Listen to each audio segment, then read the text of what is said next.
Waalaikumsalam warahmatullahi wabarakatuh. Dengan Bu Anin Yuli Astuti nggih. Iya Bu, betul. Mantap nopo nggih Bu Anin? Ekonomi. Ya. Hari ini Bu Anin direncanakan untuk melakukan observasi di kelas ya, dengan supervisor saya sebagai tim dari supervisor sekolah. Baik Bu Anin, untuk pembelajaran hari ini tujuan pembelajarannya apa Bu Anin? Anak-anak bisa mengidentifikasi konsep kebijakan ekonomi mikro dan makro itu. Oke, ada berapa tujuan pembelajaran untuk hari ini? Ada dua itu, ya betul. Mengidentifikasi kebijakan mikro dan kebijakan makro. Oke, baik. Ya. Berikutnya kira-kira untuk area yang akan dikembangkan apa Bu Anin? Yang Bu Anin hendaki untuk pembelajaran hari ini? Iya, kalau yang dikembangkan itu lebih ke anak-anak ini Bu, bisa paham secara kontekstualnya. Kalau mikro di kehidupan sehari-hari itu seperti ini, kalau makro seperti ini. Oke. Oke, baik. Terus berikutnya untuk strategi pembelajaran yang dipersiapkan pada hari ini apa Bu Anin?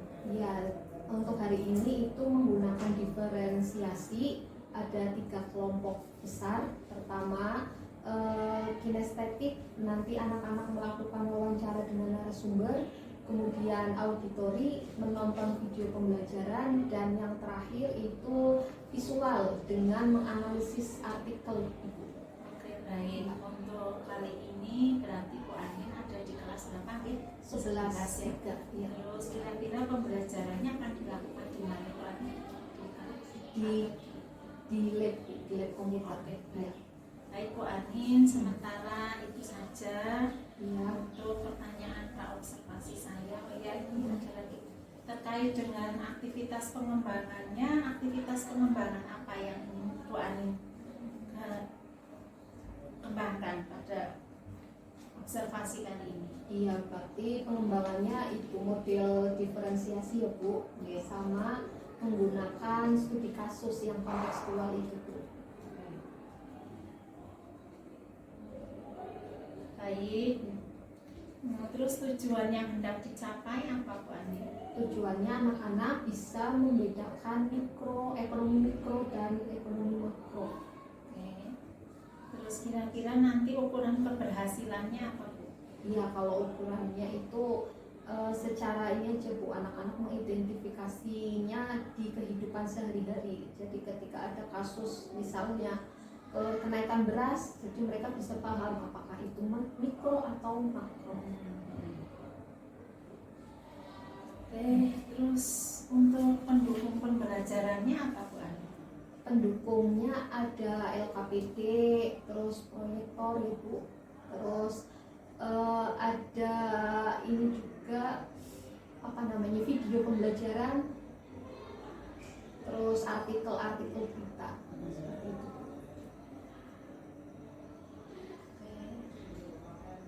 Terus ini nanti dilakukan di jam berapa Bu?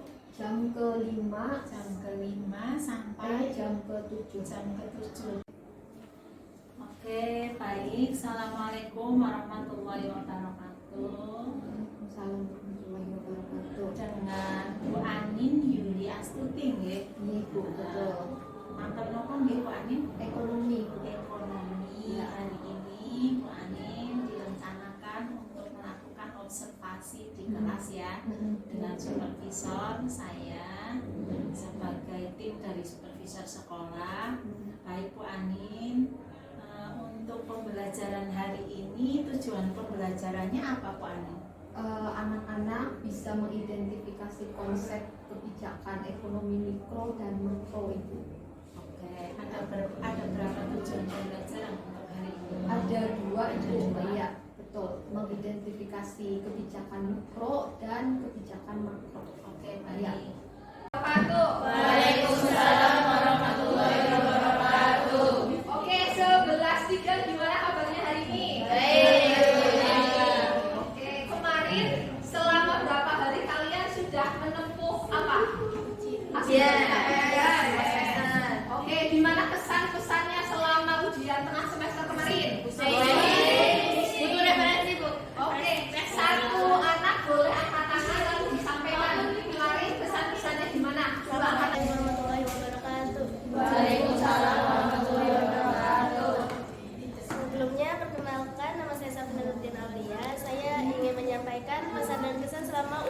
tengah semester. Jadi di ujian tengah semester ini sebenarnya mudah, namun kitanya itu kayak kurang pembelajaran yang lebih dalam sehingga mempersulit pas ngerjain soal. Tapi sebenarnya enak kok Bu. Enak. Jamnya itu kan kayak misalnya kalau sekolah biasa kita kan pulang jam 1:30. Nah di sini tuh kita bisa pulang lebih awal, tepatnya jam 11:30 di kamar udah selesai. Oke. Harus ngapain biar ujian tengah semesternya lebih baik? Rajin belajar. Rajin belajar. Manage waktu juga. Manajemen waktu. Oke. Karena kalian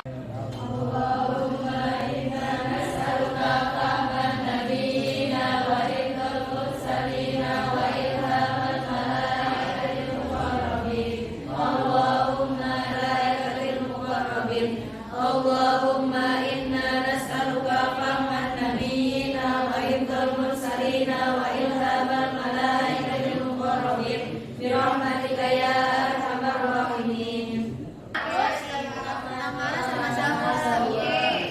kenapa tuh? Sakit.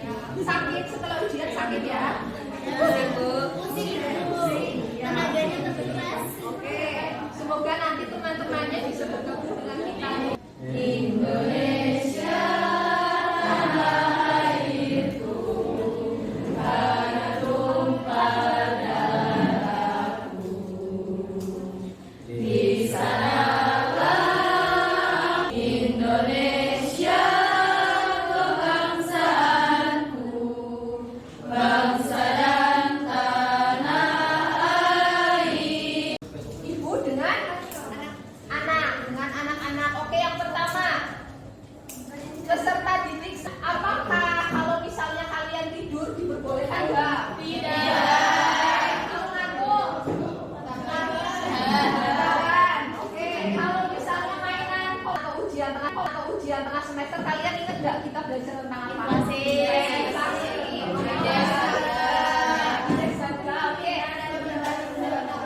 Oke, betul. Coba angkat tangan. Inflasi itu apa? Angkat tangan. Oke, kenaikan harga secara umum, betul. Biasanya itu terjadi dalam rentang waktu yang panjang. Terus dalam apa lagi? Cakupannya apa nih namanya ya? Dia mikro dan makro. Kalian itu pernah di ekonomi awal kelas 10. Mikro itu artinya kecil. Berarti ruang lingkupnya ekonomi mikro berarti kecil. Kalau makro itu besar. Oke, kalau auditori. Oke, kalau diukur kalian secara pribadi diukur ya. Yang visual, yang lebih suka pembelajaran secara visual, angkat tangan.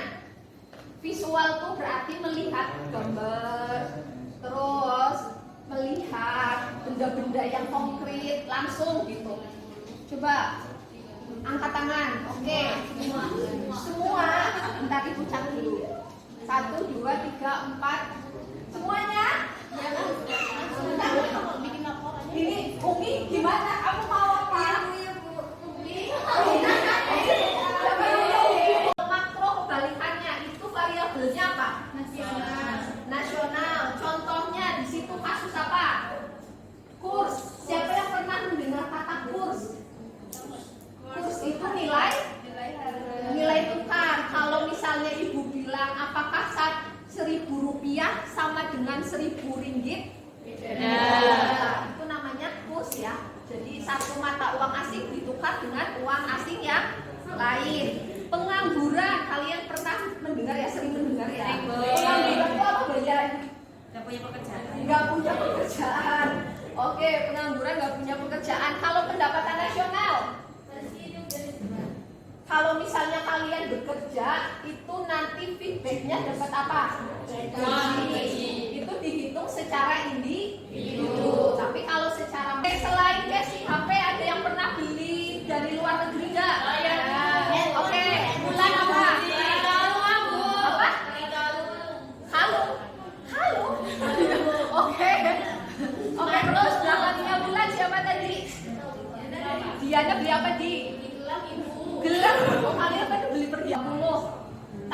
baginya jajannya 20, jajannya 15.000, surplusnya berapa? 5.000.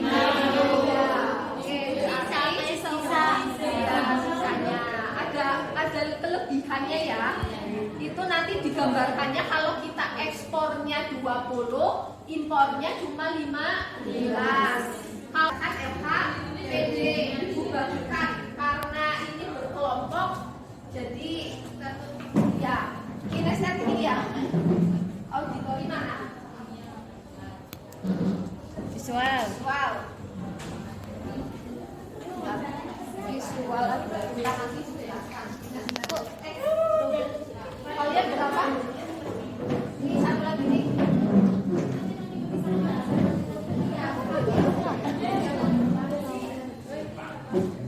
Oke, sudah dibuka ya. Di YouTube nanti dicari video pembelajaran tentang apa? Nanti ya dibaca. Lalu ditonton, dianalisis, diamati, terus dicatat kesimpulannya, gitu ya. Terus produk akhirnya kalian membuat apa?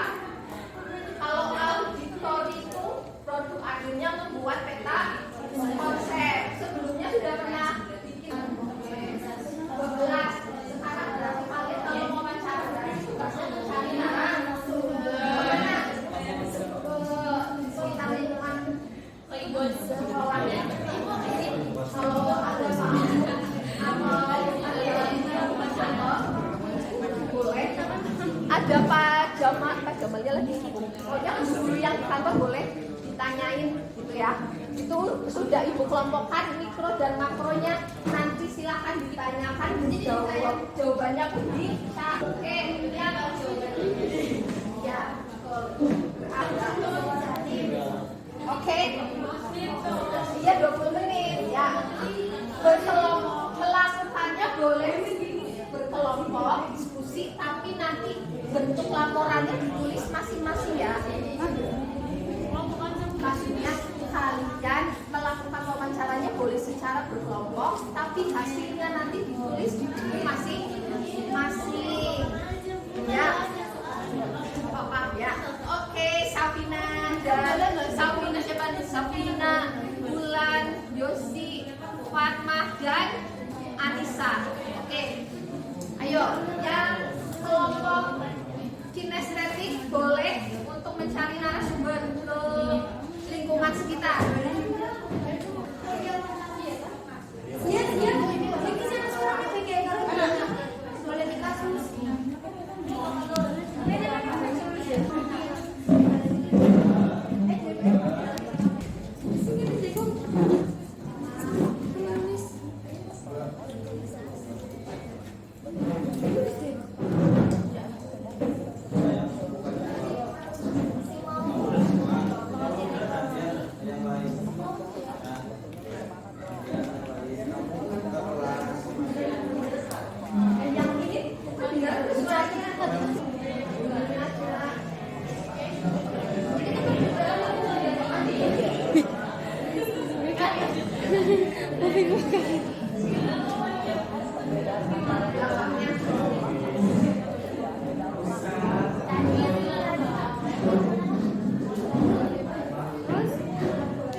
Coba anak sampai nomor berapa?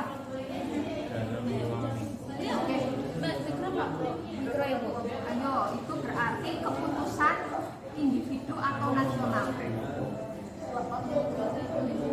Ya.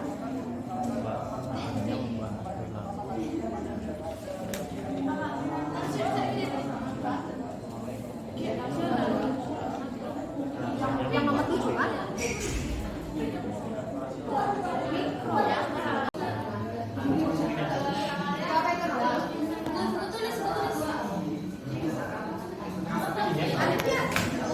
Kalau ya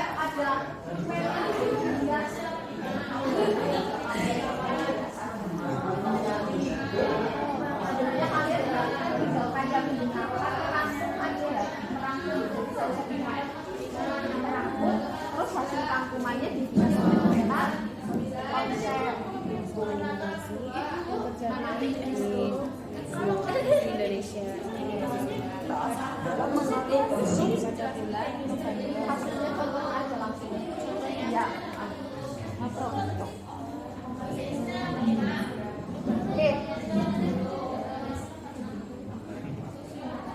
Jadi langsung kita ada bisa kuliah. Assalamualaikum warahmatullahi wabarakatuh. Waalaikumsalam warahmatullahi wabarakatuh. Kami perwakilan dari kelompok visual akan mempresentasikan hasil diskusi kami, yaitu tentang ekonomi mikro dan makro. Pertama-tama kita perkenalkan dulu, saya Ica Septiani Putria. Kelangkaan dan harga beras mahal. Prof. Ahmad Muslim kurangnya mitigasi perubahan iklim. Yang pertama yaitu masuk ekonomi mikro, karena hanya mencakup satu daerah, yaitu daerah Jawa Tengah yang terdata sebagai pengangguran. Oke, nomor 2, headline beritanya tentang apa? Apa? 7,8% orang Oke, berarti pengangguran masuk ke dalam ekonomi mikro. Oke, betul. Baca dulu headline-nya ya. Yang ketiga itu berita inflasi Indonesia sebesar 2,84% per November 2023. gambar ketiga yaitu yang gambar keempat yaitu termasuk ekonomi mikro karena hanya dalam satu pandangan, yaitu para ojol yang sepi pelanggan. Dan gambar yang kelima, rupiah hari ini tergelincir ke 14.755 per dolar AS. Amerika Serikat. Nomor 6, berkah Ramadan bagi Eka, 2 baju lebaran di Tanah Abang secara untung Nomor yang keenam termasuk ekonomi mikro karena ini hanya membahas satu pandangan, yaitu pandangan dari yang ini orang yang bernama Eka, yaitu tentang perdagangan dianya. Jualan apa? Eka? Baju. Oke, keuntungannya berapa tadi? 10. Oke, 10 juta. Lanjut.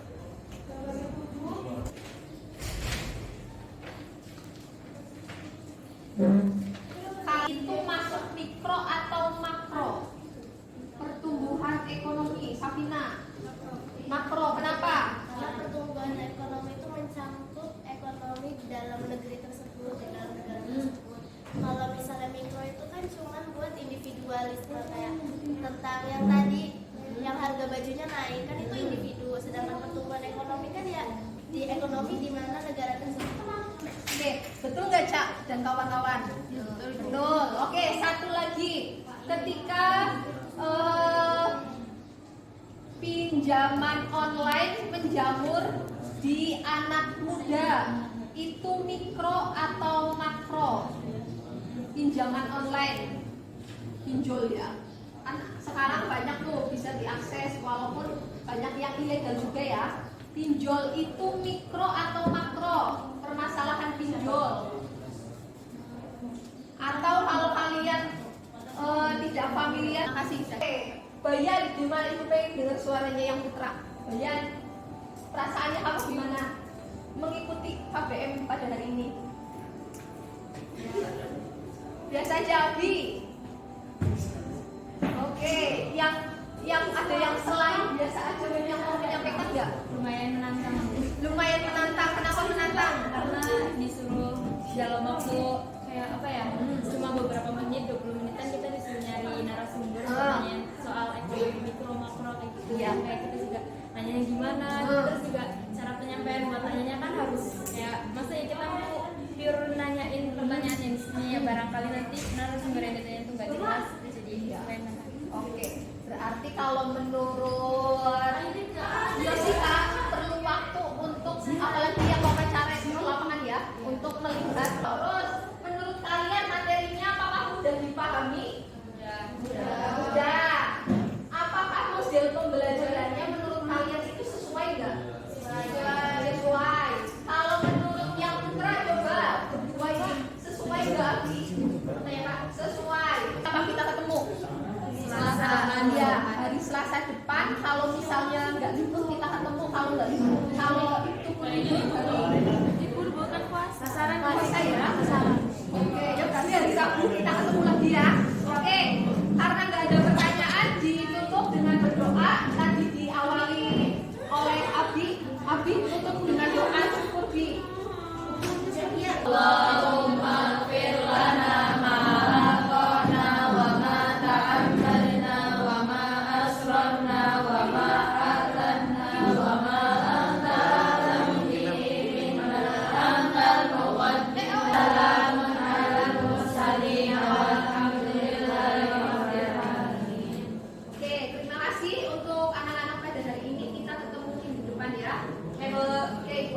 lagi. Wassalamualaikum warahmatullahi wabarakatuh. Warahmatullahi wabarakatuh. Waalaikumsalam warahmatullahi wabarakatuh. Dengan Bu Anin nggih. Ya, Bu Anindya Yuli Astuti. Baik Ibu, tadi kita sudah bersama-sama melakukan observasi di kelas terkait dengan pembelajaran diferensiasi yang coba Ibu terapkan di kelas nggih Bu. Baik, kita ke wawancara pasca observasinya nggih Bu. Saya ingin menanyakan beberapa pertanyaan kepada Ibu terkait dengan apa yang sudah Ibu lakukan pada kesempatan hari ini. Ibu, gimana yang pertama, bagaimana kesan Ibu setelah melakukan pembelajaran ini? Apakah sudah sesuai dengan apa yang Ibu targetkan atau Ibu rencanakan, Bu? Iya, hampir sudah sesuai ya Bu ya, kecuali tadi evaluasinya yang pembagian kelompoknya itu belum. Ya. Oke, terus kira-kira apakah Ibu sudah merasa puas Bu untuk pembelajaran yang sudah Ibu lakukan ini pada kesempatan hari ini? Secara garis besar puas Bu, cuman tadi ya itu evaluasi dari anak-anak juga dari saya sendiri, mereka mengeluhnya kenapa pembagian kelompoknya tuh pada hari H. Gitu. Iya. Baik Ibu, selanjutnya saya ingin menanyakan kira-kira apa yang menjadi kesulitan Ibu pada saat melakukan pembelajaran ini Bu? Kesulitannya itu ini Bu, mengontrol itu kan ada 3 kelompok ya Bu, ada kinestetik, auditori, dan visual. Nah itu karena yang kinestetik itu wawancara di luar, jadi ngontrol merekanya tuh karena mereka jalan sendiri. Oke, baik Ibu. Terus berikutnya untuk kesulitan yang tadi Ibu sampaikan, Ibu kira-kira sudah memiliki alternatif atau belum untuk menyelesaikan kesulitan Ibu, mencari solusi untuk kesulitan tersebut, Bu? Untuk solusinya, untuk anak-anak nanti dibawakan rekaman ya Bu ya. Jadi nanti saya bisa melihat mereka proses wawancaranya seperti apa. Jadi nanti bisa jadi bahan evaluasi buat saya melihat mereka. Baik. Oke, baik Ibu. Sekarang saya juga kepingin menanyakan kira-kira apa refleksi yang Ibu ingin refleksikan sebelum dan sesudah melakukan model pembelajaran yang sekarang Ibu lakukan. Kalau refleksi sebelum menggunakan pembelajaran diferensiasi itu ini ya Bu, monoton sekali. Anak-anaknya jadi satu model, jadi mereka yang ngantuk kadang ada gitu, yang kurang fokus juga ada. Tapi setelah melakukan pembelajaran diferensia, itu anak-anak masing-masing antusias dengan kelompoknya. Baik. Baik Ibu, saya senang sekali Ibu sudah bisa merefleksi apa yang perlu Ibu perbaiki. Pada kesempatan kali ini saya bisa tidak Bu untuk memberikan refleksi terkait tadi apa yang sudah saya lihat Bu.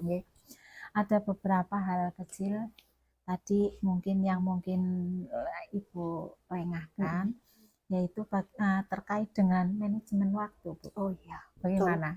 Iya. Betul Bu. Gimana itu Bu terkait dengan itu tadi? Iya, manajemen waktunya itu kan karena 3 kelompok masing-masing mempraktekkan kegiatannya ya Bu, masing-masing. Jadi saya nggak bisa membagi satu kelompok harus selesai dalam berapa menit, itu nggak bisa. Sehingga pada saat presentasi kan akhirnya waktunya berkurang sehingga menyita jam dari guru yang ada di belakang. Itu nanti dipertimbangkan lagi Bu, sehingga pembelajaran itu bisa dilakukan dengan baik. Oke Bu, setelah itu kita masuk ke rencana pengembangan diri. Kira-kira nanti aktivitas pengembangan apa yang akan Ibu ke depan lakukan setelah melakukan ini Bu?